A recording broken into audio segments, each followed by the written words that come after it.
Carolina Diotti es periodista ambiental, bienvenida a nuestro programa, buenas noches, gracias por venir. Gracias. La primera pregunta tiene que ver con el significado de esta modificación. ¿Qué es lo que significa concretamente esta decisión tomada? Bueno, un poco lo que decían los legisladores en el informe tiene que ver con la modificación de la vigente hasta ayer Ley de Basura Cero en la ciudad, la Ley 1854, que tenía 10 años de existencia, se reglamentó 11, se reglamentó en 2007, y justamente lo que modifica esto es la prohibición explícita que hacía la Ley de Basura Cero de permitir la incineración o, como se llama la tecnología técnicamente, que es termovalorización de los residuos, en inglés waste to energy, porque en realidad es quemar basura para convertirla en energía.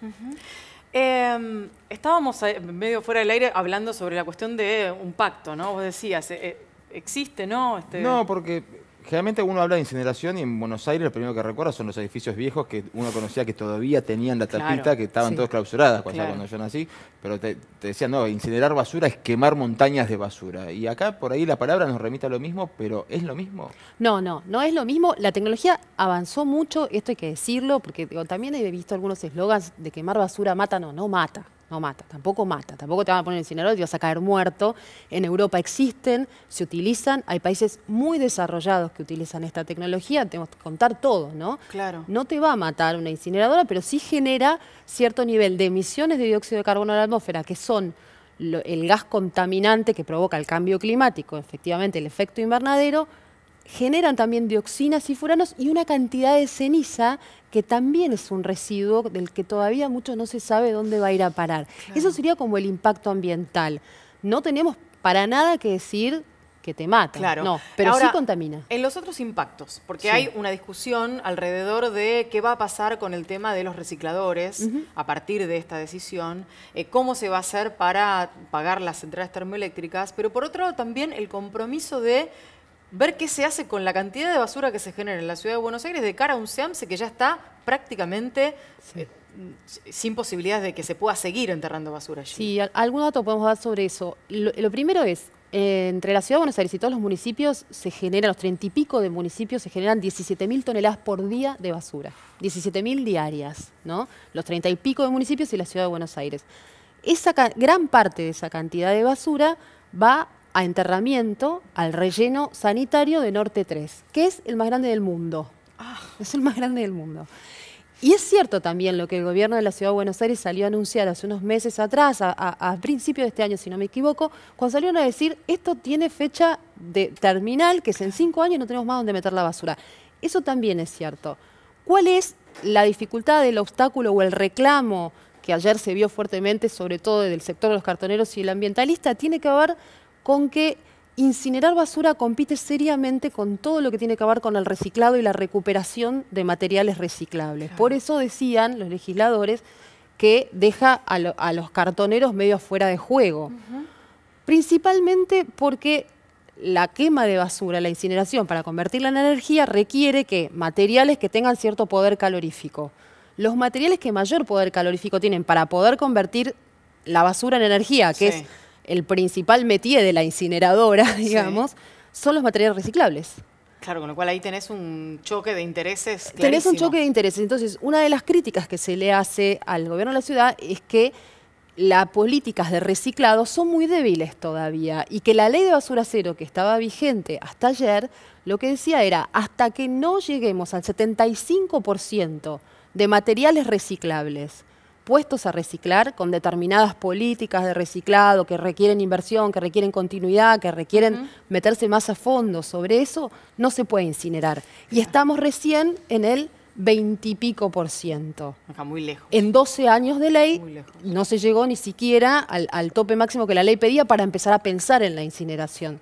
Se avanzó mucho antes. La pregunta que yo me hago es, cuando uno, bueno, todos tenemos basura en casa, todos metemos la basura en una bolsa, la tiramos. Buena parte de la basura que tiramos a diario no es reciclable. ¿Cuál sería una alternativa? O sea, una alternativa a, bueno, está bien, sigo manteniendo, fomento el sistema de reciclado, pero ¿qué hago con todos los materiales que no son reciclables? ¿Dónde los meto en Si vos fomentás la gran mayoría, tiene que ver con algunas otras cuestiones también, la gran mayoría de los materiales y de los recursos que tenemos hoy en la basura son reciclables y son recuperables. La mayoría. La mayoría, la gran parte. Y en realidad también se dice que esta cuestión de incinerar rápidamente, de mandar a quemar basura, compite con otro concepto que es el de economía circular, que implica responsabilidad de los productores, responsabilidad del tipo que te vende un cargador, que digo, está hablando de basura electrónica, un cargador de teléfono, lo pone en el mercado, ese fabricante se tiene que hacer cargo de retirarlo.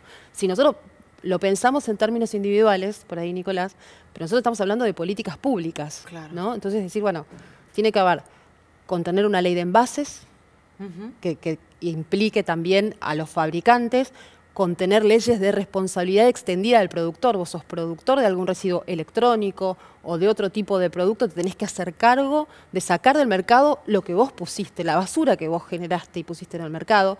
También la responsabilidad de los ciudadanos. A veces lo medimos en función de lo que nosotros podemos hacer en nuestra casa, a escala mucho mayor en la ciudad. Y esas escalas mayores, en cuanto a políticas públicas que podrían empezar a, digamos, enseñarnos a muchos a cómo comportarnos y a algunos obligarlos a partir de la ley, estamos hablando de los productores. Exacto. Digo, ¿permitirían bajar en algún punto el nivel de cantidad de basura que se produce diariamente? Claro, eso es lo que la ley de basura cero, vigente de vuelta hasta ayer en la ciudad, pedía. Establecía ciertas metas que decía, bueno, de acá a determinada cantidad de años, las metas están establecidas, hay porcentajes, no hace falta que los digamos, los tengo acá, pero los pueden ir a buscar. Teníamos que ir bajando la cantidad de basura que se envía a relleno sanitario de acuerdo a determinada cantidad de plazos. Esta modificación introduce unos plazos bastante más laxos, porque todos los plazos anteriores estaban vencidos, no se cumplieron.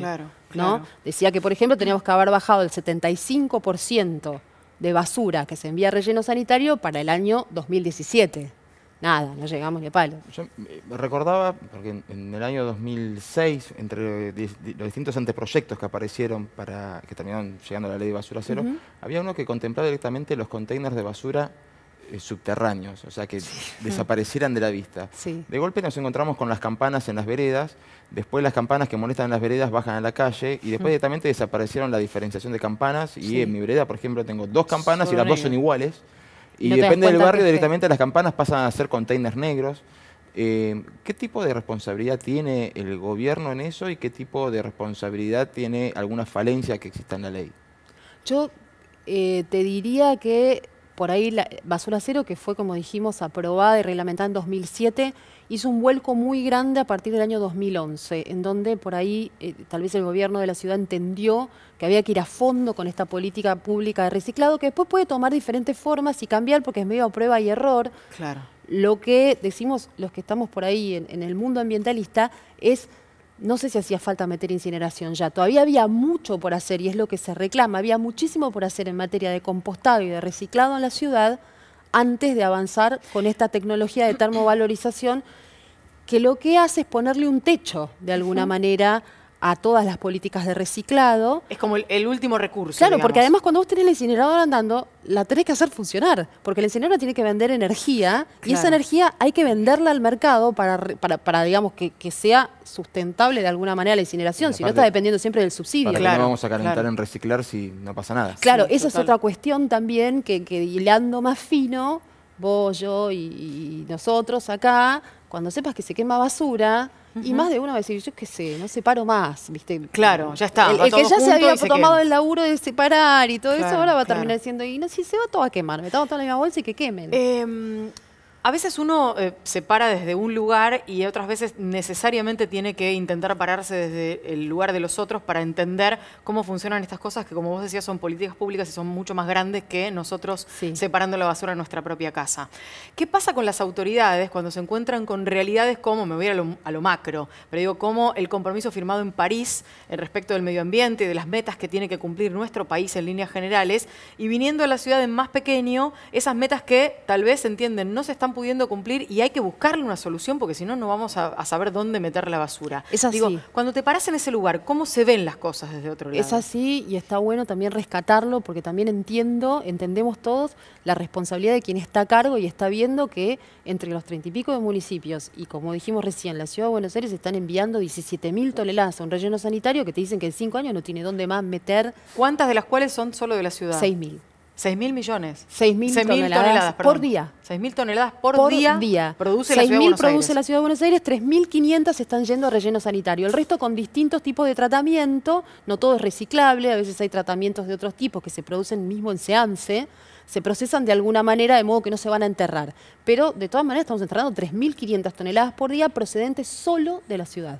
Impresionante. Sí, es un montón. Verdaderamente. Un cálculo así en el aire, hay una seria responsabilidad de las empresas también en la Ciudad de Buenos Aires. Sí, claro. Nosotros no podemos generar 20 kilos de basura por día. No, por eso estábamos hablando de estas cuestiones que tienen que ver con tener una ley de envases, con tener las leyes de responsabilidad extendida del productor y con tener otra batería normativa que lo que hace es generar responsabilidad sobre quien te pone un producto en el mercado, de vuelta, y favorecer este concepto de economía circular, que es cada material que entra al circuito debe volver al circuito, porque se puede, hoy se puede hacer. Desde el entorno del ministro Machiavelli aclaraban con respecto sobre todo a la situación de los recicladores y de los cartoneros que se iba a trabajar en función de permitir que la separación se mantuviera, por lo menos en algún aspecto, para que pudieran mantener el trabajo. ¿Esto es posible de cara a lo que vos contabas sobre el tema del sistema por el cual se transforma la basura en energía y la necesidad de que justamente esos mismos productos sean los que generen la energía? Y es parte de lo que un poco se cuestiona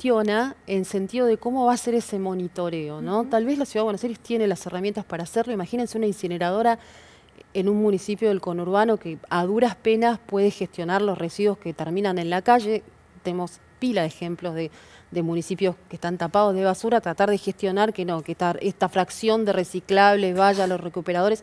Hoy leí un concepto en Twitter que se llama, que lo creó el fundador de una organización ambientalista muy conocida en Argentina, se llama FARN, la Fundación Ambiente y Recursos Naturales, y hoy lo citaba uno de los referentes de este tema, de Andrés Napoli, se llama USTED, que es Uso Subdesarrollado de Tecnología Desarrollada. Porque en realidad todos te dicen, es una tecnología súper desarrollada la incineración. Claro, el problema es el uso que se hace en determinados países y los mecanismos que tenemos para controlar eso.